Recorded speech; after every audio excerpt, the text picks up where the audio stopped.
In this lecture, we're going to finish up looking at lie detection. Last time we talked about polygraphs and their ability to detect lies. What we're going to focus on this time is people as lie detectors and also what people actually do when they're lying. Um, so let's take a look at this question about people. So in terms of people, there are two things that are very important here. First, the first question is, are there systematic, uh, I should say verbal and nonverbal differences between liars and truth tellers? So um, it says nonverbal, but are there systematic differences between liars and truth tellers? In other words, is there a Pinocchio effect? So when people tell a lie, do their noses grow? I mean, I know that for Pinocchio, it's literally his nose grew. But are there some objective, actual indicators that people give off when they are lying? Okay? Because if the answer is no, then there is no way to detect a lie. You as a person could not even detect anything because there's nothing to see. So let's for a moment just say it's possible that there are some actual objective indicators. The second question is, are we good at picking up those cues? In other words, the subjective indicators. If you ask people, you know, what are the indications of lying? Uh, are they able to give you some actual indications? So, are there actual indicators and are we good at picking them up? And of course, I should mention that YouTube seems to think the answer to both of these questions is yes. So if I click on this, and this is just a search for lie detection under YouTube, you can see right away, uh, actually, if you look up here, there's about 80,000 results. Of course, some of these are going to be about polygraphs. But here right away, you've got former CIA officer will teach you how to spot a lie. 3 scientific tips to detect lying. FBI agent explains how to spot liars. So obviously, uh, if we're going to trust YouTube, the answer to both of those questions is yes. However, if you look at um, studies of lie detection, you find that people really have a lie detection rate of between 45 to 60%. So this suggests that if people are putting out objective indicators of lying, maybe people aren't really good at picking them up. Or it's possible that people are picking things up, but we don't really give off too many cues that we're lying. So you have to consider both of these as an issue. I should mention, though, most of the studies that have been done on lie detection have used college students. And college students might be a little bit different from the rest of the population in terms of lie detection. And, and I'll tell you why. So if we look at studies that have actually looked at professionals as compared to college students, um, we find that we do have some differences in accuracy. So here's a bunch of studies. One study looked at experienced law enforcement, one looked at inexperienced law enforcement, the Secret Service, federal polygraphers. So are polygraphers better at detecting lies when they see them? Um, Police officers, one study, another study with police officers, a study with police detectives, and then two other studies that looked at police officers. What you can see is basically their range is no better than college students, 45 to 60%. The Secret Service, the one study that looked at the Secret Service, they seem to come out the best in terms of being able to detect lies. And I don't know if that's just a fluke or whether in fact Secret Service are better at detecting lies. But if you really look at this range here, you know, this range, I told you for college students, the best they've ever done, study that found them, incredibly good was at 60%. And about the worst was 45. And if you look at this range here, you're getting the same exact range, okay, between 45 and about 60%. So law enforcement are typically no better at detecting lies than college students. However, there are some differences between college students and law enforcement. Law enforcement individuals have a lot more confidence in their ability to detect lies. So although they're no better, they're more confident that they can do it. So that's kind of an interesting and possibly dangerous combination. Also, we have found that as compared to law enforcement, college students have what we call a truth bias. In other words, they often think people are telling them the truth. So they think that when you show them videos of liars and non-liars, they're more likely to think that people are telling the truth. And as you might guess, law enforcement officers are the opposite. They have a lie bias. They assume that people are lying. Um, so they think that lying occurs at a much higher base rate. And so probably these rates that you see here, their accuracy rates, the reason why college students and law enforcement officers are quite similar is, is they both have biases even though they're in the opposite direction. So it makes them wrong some of the time. Okay, so let's take a look at the objective and subjective indicators of lying. What actually is going on? So what I'm going to do is show you a chart with the actual indicators of lying and then the subjective indicators. Do you see what I mean? So the objective is, what do we know that liars do? And then what is it that people think liars do? And we're going to start first with verbal or vocal kinds of indicators. So let's take a look at this. So here are some of the things that we have found that happen for liars. It turns out that when you lie, you tend to use a higher pitch voice. So liars tend to use a higher pitch voice, so greater than non-liars, okay? Speech hesitations, those things that are starred there, the next three things, they're found sometimes and not other times. So, you know, there may be some actual truth to this. But that liars tend to have greater number of speech hesitations, speech errors, and a slow speech rate. Latency period, which is the amount of time it takes before you actually answer the question. So, you know, did you kill Susie? Latency, there's no significant difference between liars and non-liars. Pause durations, these are pauses while you're talking, and it's how long those pauses are. Typically, you have longer pauses when somebody's lying than when they're not lying. Although, as you can see, the frequency of pauses, there's no significant difference. So this particular chart suggests that the answer to the first question is yes. Remember, do people give off indicators that they're lying when they are lying? Now let me just stop for a moment and ask the question, why do you think it is that people give off indicators? Well, researchers that look or study lying, they hypothesize that lying takes cognitive effort. In other words, it's not easy to lie, and it takes up cognitive resources. And so when you're lying, you have more hesitations and errors because it's a cognitively complex task. You're trying to keep track of what you're saying. And you may need longer durations and so forth and so on. So at least in terms of vocal, there are some actual indicators. And let's take a look now at what happens when we ask people. So this is when you ask participants what happens when you lie in terms of vocal. So this is what they perceive to be true.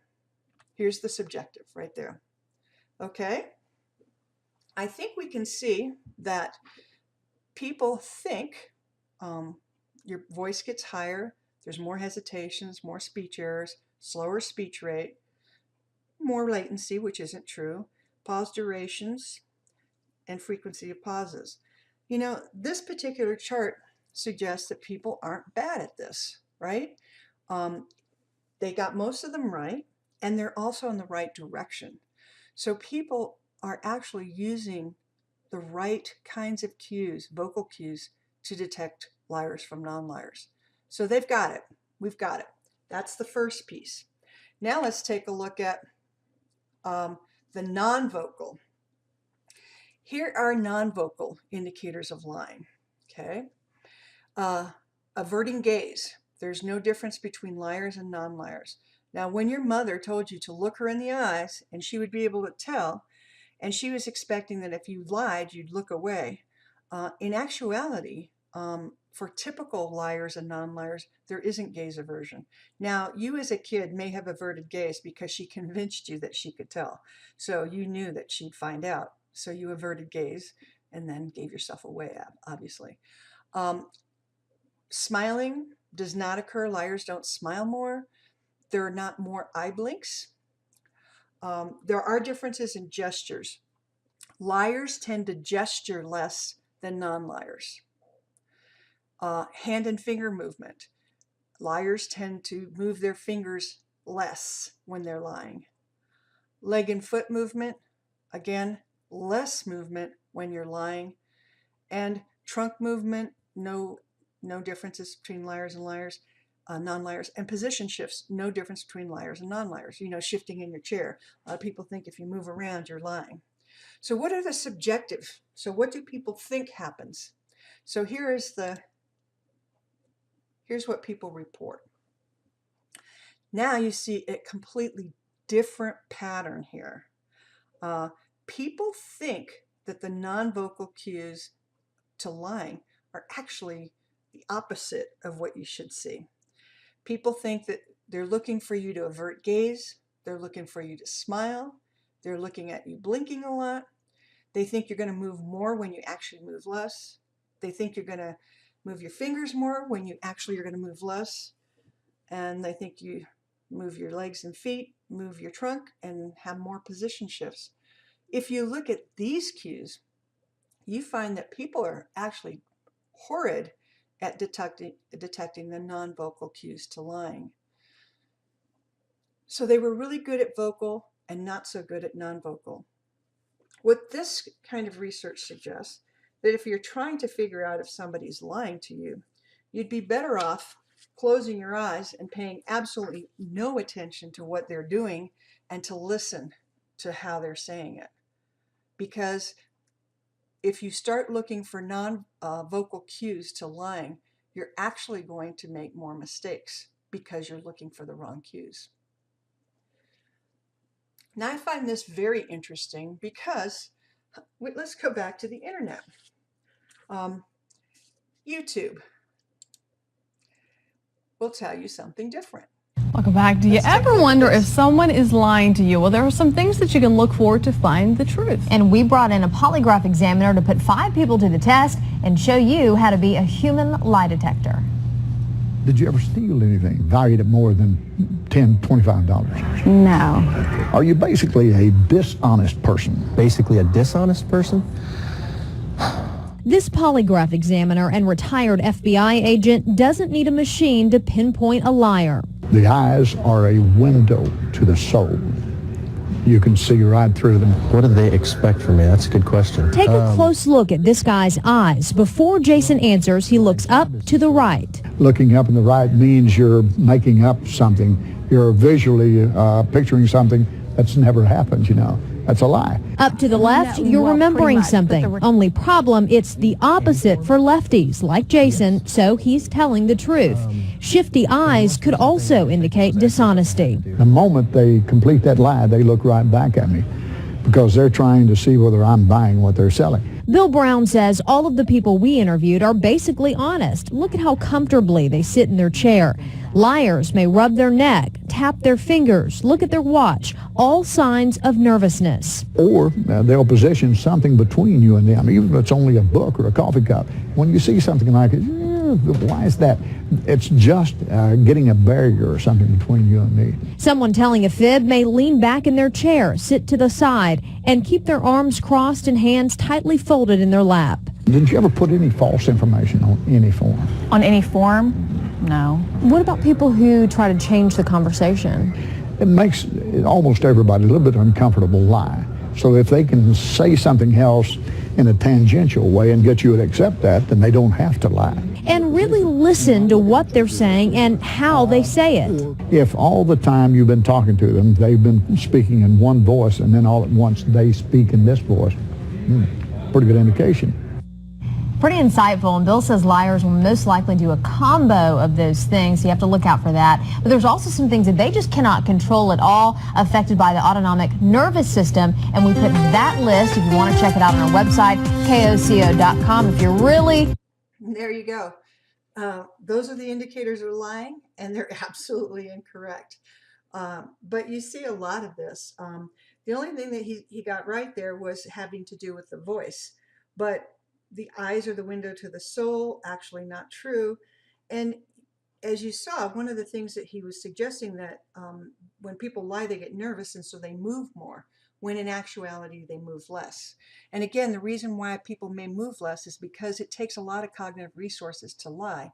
And so that gives you you have less resources to do other things like move and tap your foot and so forth. And back to the interwebs again, here you go. You can, the internet will tell you that yes, you can become a human lie detector. And here's a course on it. For only $100, they can teach you how to be a human lie detector.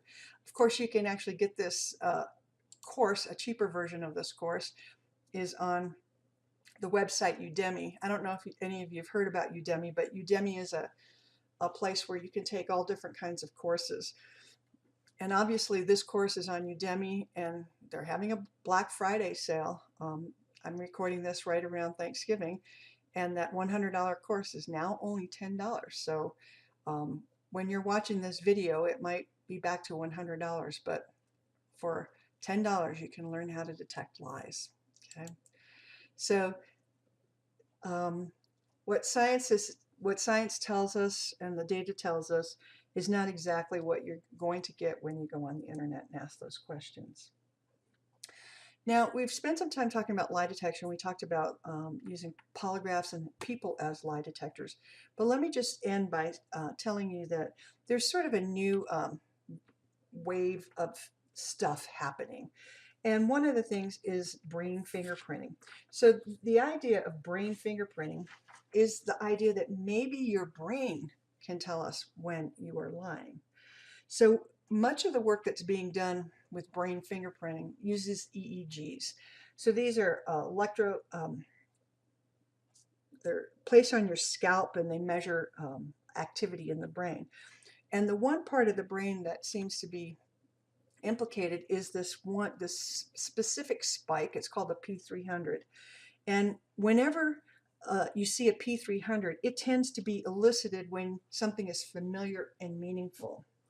So this is probably a little bit like the guilty knowledge test, right? So what we hold up a knife that was used in the crime, and we'll see a P300 spike. You see a lot of these kinds of things coming out. A lot of people get all excited about brain fingerprinting, but we're a long ways from being able to do this. And actually, there is indication that countermeasures also work to create P300 spikes in the same way that you can fool a polygraph test, you can fool the EEG at the same time. So there's a lot of buzz about these kinds of techniques, but they're far from being accurate or useful to the court system. And speaking of which, some of the issues that may come up when you're talking about using brain evidence in court, and these will have to be dealt with once our techniques get to the point where they're being used. So for example, you have a Fourth Amendment right against unlawful search and seizure. Well, if somebody is tapping into your brain, is that an unlawful search of the brain? Your brain is just simply spiking and whatever. Can they search your brain? And then of course your Fifth Amendment right against self-incrimination. If your brain incriminates you, where are your rights there against self-incrimination? So as you can see, there'll be lots of issues that come up if this type of technology ever gets to the point where it's useful in court. Okay, we're done talking about lie detection, and so in the next series of lectures, we're going to be talking about interrogations and confessions. Thank you.